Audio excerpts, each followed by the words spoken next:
एक गरीब लड़का था। वह हर रोज कहीं ना कहीं से खाना इकट्ठा करता था, पर हर रोज उसका खाना गायब हो जाता था।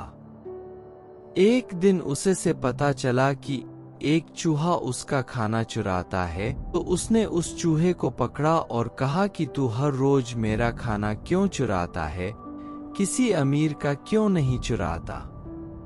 चूहा बोला कि तेरी किस्मत में जो चीजें लिखी है वही मिलेगा।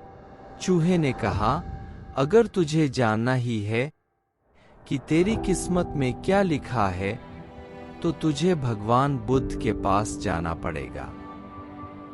लड़का भगवान बुद्ध से मिलने के लिए निकल पड़ा। रास्ते में उसने एक हवेली देखी, तो उसने हवेली में जाकर वहां एक रात रुकने के लिए इजाजत मांगी। हवेली वालों ने पूछा कि वह इतनी रात को कहां जा रहा है, तो उसने कहा कि बुद्ध के पास जा रहा हूं अपनी किस्मत के बारे में पूछने के लिए। हवेली वालों ने उससे बोला कि तुम भगवान बुद्ध से हमारा सवाल भी पूछोगे।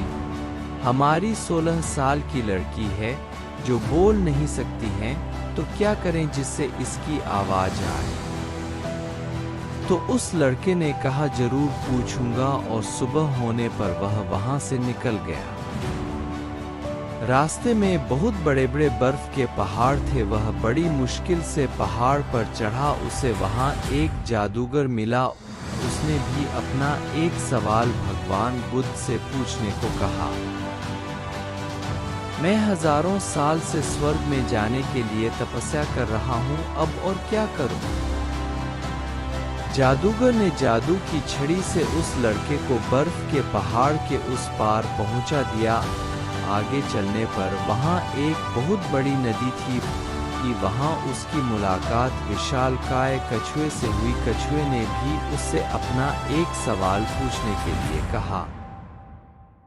मैं 500 सालों से ड्रैगर बनने की कोशिश कर रहा हूं, लेकिन अभी तक नहीं बन पाया, तो अब मैं क्या करूं। आखिरकार लड़का भगवान बुद्ध के पास पहुंच गया। अब वहां बहुत सारे लोग थे। भगवान बुद्ध ने कहा कि मैं एक व्यक्ति के केवल 3 सवालों के जवाब दूंगा। लड़का चिंता में आ गया। उसे तो 4 सवाल पूछने थे।